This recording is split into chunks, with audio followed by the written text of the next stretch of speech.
we withholding arms from Israel or not?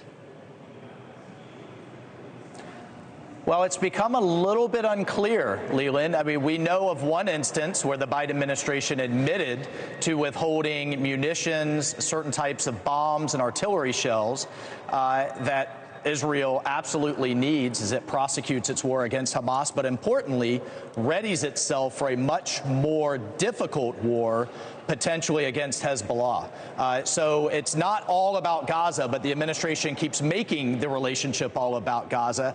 I think the thing to understand is we were fast-tracking munitions through Congress, through a special authority at the beginning of the war, and the administration has officially stopped that fast track. So if they're not withholding, I think they're playing word games. They're definitely slowing it down with huge ramifications for not only the Israelis, but for the entire relationship. All right, so we're just looking at video of Israeli tanks lined up heading north, so from Gaza up towards what you talked about being the Lebanon border. And you're making the case, right, that the administration is effectively handcuffing Israel when it comes to dealing with Hezbollah. Reasonable people can agree that a war between Israel and Hezbollah has a very high probability of spinning out of control with the way things are right now. Is it in the administration, frankly, in America's best interest for there not to be a war between Israel and Hezbollah? Yep.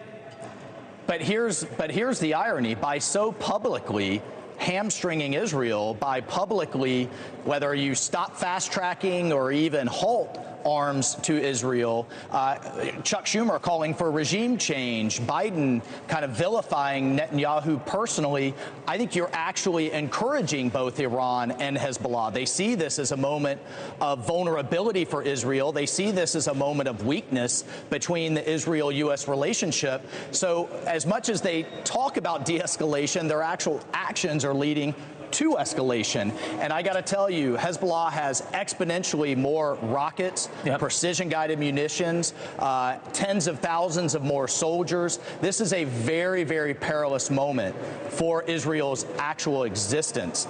And if we wanted to help them, we would be going after Iran and their cash and their resources. And until we do, Iran doesn't want peace. They're going to keep funneling money and resources to both Hezbollah, Hamas, and we aren't also even talking about the Houthis that just sank another ship in the Red Sea that have stopped 90% of shipping through the Suez Canal, and that's destabilizing Egypt. So there's all kinds of regional ramifications. And when does this administration wake up and say what we're doing is not working?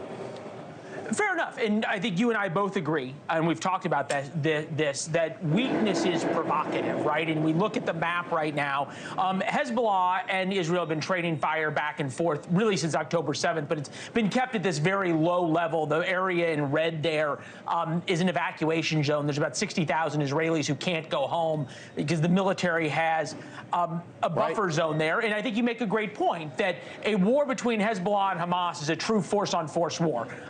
And it will make the war in Gaza, as difficult and as at times bloody and tragic it's been, look very tame in comparison to what this coming war would be. All the more reason not to do it. And to your point, the Wall Street Journal, Hezbollah isn't getting the message by restraining Israel. Biden makes a major war in the north more likely, which I'm sure you'd agree with their assessment. Yep. ... The Israelis got to come and play ball too here.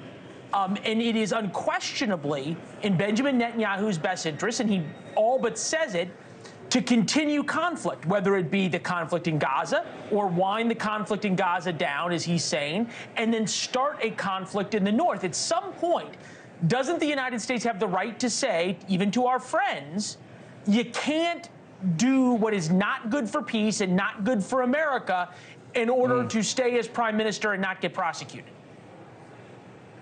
Three quick points. Number one, I think a long-term Israeli occupation, counterinsurgency in Gaza is not in Netanyahu's political interest or in Israel's interest. So I don't buy the notion that continued conflict is what he's seeking. Number two, when you have upwards of 100,000 Israelis displaced out of their homes, they have to take some type of action. It's unsustainable to allow Hezbollah to literally make whole portions of Israel uninhabitable acceptable. But 3, if you want to have difficult conversations with allies, you have them in private.